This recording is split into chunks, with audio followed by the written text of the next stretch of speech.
E aí, galerinha do quarto ano, tudo bem com vocês? Passando aqui para matar a saudade, para dizer que eu tô com muita saudade de vocês. Que Deus abençoe, tá, essa semana, que a semana seja abençoada, que nós sejamos guardados por Deus, ok?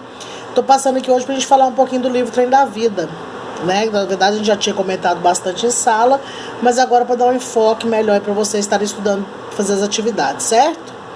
Prazer revê-los, tá? Beijo, vamos lá então. Bom, falar de Trem da Vida e não falar de Andréa Vita é como não começar a história, né? Uma vez que ele foi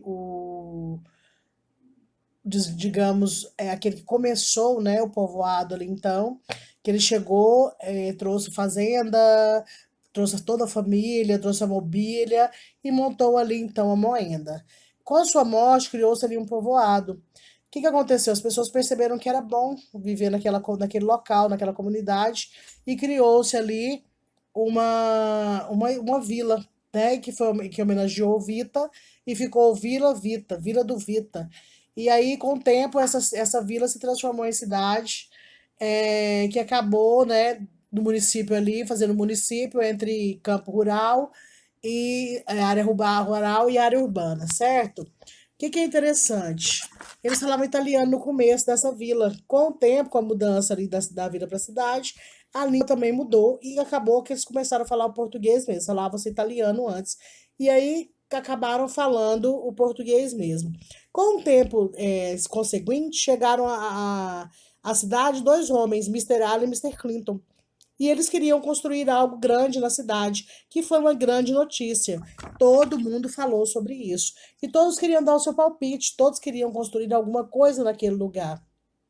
Eles queriam construir uma grande avenida, uma torre alta de aço, um bom e moderno hospital, um cinema, queriam construir um enorme quartel e também queriam construir ali um Cristo Redentor, que o padre dizia que era para redimir todo pecador. E com o tempo foi esse, então esse vai e vem, esse falatório, esse cada um dava o seu palpite, e eles na verdade queriam mesmo fazer era uma ferrovia. E aí eles foram fazendo pesquisa, foram medindo ali a terra, fazendo todo um preparo de campo, né, para montar essa via, e eles suaram a camisa para mapear toda a terra. De repente, eles chegaram na beira do rio, precisavam saber se o rio provocava, se tinha enchentes ou não nesse rio. Tinham dois pescadores na beira do rio, então, e eles perguntaram para esses dois pescadores se acontecia enchente ou não. E um deles respondeu que sim, que acontecia sim, quando as chuvas eram muitas e que ela chegava até o cume da palmeira, que ele não estava mentindo, e que a palmeira costumava chegar a 20 a 25 metros, então, ou seja, era uma grande chuva, era uma grande enchente, né? E eles começaram, então, a fazer essa pesquisa, a perguntar, e aí, de repente, o que aconteceu? Eles foram chamando pessoas para fazer essa construção. O que que eles perceberam? Que comandavam agora um povaréu, e que lembrava a Torre de Babel. Por quê? Porque tinha gente de todos os lados. Tinha espanhol, português, alemão, inglês, chinês e brasileiro também. Ninguém entendia bem o que o outro dizia, mas o trabalho sempre saía.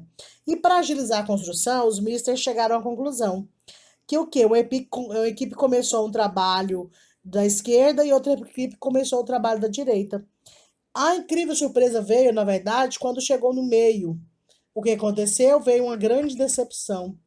O trilho não se encontrava. E as pessoas já pensavam só na inauguração. Eles queriam logo inaugurar essa estação.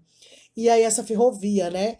E aí o que aconteceu? Eles logo resolveram a situação, porque eles eram inteligentes, e arrumaram os trilhos. Logo, então, o trem da vida daria o quê? A sua partida. Gritou o jornaleiro o mês inteiro. Então, todo dia o Jornal do Interior publicava, então as pessoas ficaram sabendo, fora da cidade, e começou então a fazer esse estardalhaço. E naquela alegre comitiva, que era o dia da inauguração, além de muito ferroviário, ia político, empresário, artista, autoridade e a nata da sociedade. Despossuído, pé rapado, pé de chinelo, descamisado, não podia não. Vocês viram isso na nossa atividade, que são catacreses. Pediu até para vocês acharem o significado de alguma delas. Então, durante todo esse percurso, teve brinde, discurso, mas o maior estardalhaço da inauguração foi quando o quê, gente? Quando eles chegaram à nova estação, toda embelezada e embandeirada. Foi uma grande expectativa, né? Então, assim, o que eles não esperavam, e eles acabaram também coroando a Fumacenta, que era Maria Fumaça, que ganhou o apelido carinhoso de Preciosa. E aí, em todo esse estardalhaço dessa inauguração, o prefeito, claro, não podia perder o seu momento, já subiu logo correndo e foi fazer as suas indagações. O que ele não esperava era que o coronel chegaria montado em seu corcel e bufando, tiririca, soltando os cachorros, malcriações, ele iria acabar aqui meio que interrompendo a festa. Acabou que os dois subiram ao palanque, os dois queriam falar ao mesmo tempo e os dois tinham sonhos para a cidade. O coronel queria colocar o neto como prefeito e o prefeito queria se manter no seu cargo, né? Ele queria que ele tivesse ali, ainda assim, que ele ainda, apesar dele estar velho, que ele continuasse a governar aquela cidade. E aí aconteceu que todo mundo falava, né? Todo mundo acabou brindando, falavam juntos e continuaram nessa peleja até a população cair no forró. E o que eles perceberam então? Que o evento tão diferente para toda aquela gente ficou somente na lembrança, com dança e comilança, e varou a noite a festança. Aí a vida mudou, né? A cidade de vida mudou. Por quê? Porque agora as pessoas vinham para a estação, todo mundo queria passar por aquele trem, todo mundo queria andar. Então tinha, não só era de pessoas o trem, mas de carga também. Então vida mudou da água para o vinho, com a chegada do novo caminho. Lugar que antes era muito distante, ficou ali, pertinho, a um instante. Então as pessoas se comunicavam mais, as pessoas iam umas nas casas das outras com maior facilidade. E o que, que acontece? Era muito interessante essas idas, né? Porque quem ia chorava, quem chegava sorria, e assim sucessivamente acontecia na estação da Cidade da Vida. E o que, que eles faziam também? Eles transportavam ouro. O ouro, na verdade, foi o que mais causou expansão na cidade, né? E logo, logo ficaram sabendo dessa notícia. E claro que notícia de ouro chama a atenção das pessoas. E aí, o que aconteceu? Combinaram, então, de roubar o trem. Só que o trem, ele tinha um trilema. Eles eram três trens que chegavam em diferentes horários, uma boa escolta bem armada, sempre de guarda, e cada guarda como um touro, acompanhando todo o ouro. Era muito bem guardado o segredo, tudo simulado. Só um dos trens levava a carga que despertava olho gordo a ganância. Mas uma circunstância justifica todo o cuidado. O trem era atacado e assaltado, mas o ouro nunca foi roubado, pois os bandidos erravam o alvo, deixando o trem do ouro a salvo. O que acontece? Um dia, alguém muito inteligente descobriu ali então o seu trilema e conseguiram então roubar o trem. Com a grande descoberta que eles fizeram, que quem roubou o trem, na verdade, foi quem? Foi o Beato. E aí, para as grandes surpresas, todo mundo ficou pensando, como assim? Como ele teve coragem de fazer isso? Afinal de contas, todos confiavam nele. Mas foi o que aconteceu. E com esse roubo, houve-se muitas notícias. Houve um grande espalhafatoso recado das outras cidades. E todo mundo ficou sabendo. E acabou que meio que deu-se ali uma parada na Cidade da Vida, né? Houve um momento em que as pessoas não queriam mais andar no trem, porque já tinham outras coisas para fazer, e acabou-se que o trem ficou meio que em decadência. E nessa ferrovia trabalhava o seu Zeca. Seu Zeca era o telégrafo, que não deixava que nada acontecesse com os trens, que os trens podiam vir e ir e não se chocavam. Aí, só que ele trabalhava com o Laurindo. O Laurindo queria muito aprender o ofício. E sempre estava agradando ele. Levava um pudim, levava um bolo, levava uma coisinha, levava outra. E ele aceitou ensinar o Laurindo. O Laurindo já sabia tudo. E um dia, seu Zeca foi e morreu. Deu um problema do coração e acabou morrendo.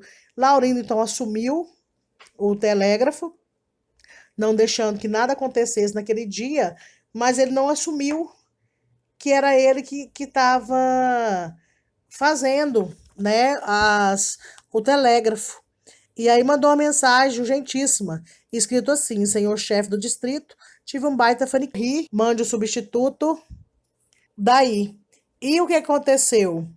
Eles nunca descobriram, então, qual era o segredo, que quem estava falando isso era o Laurindo.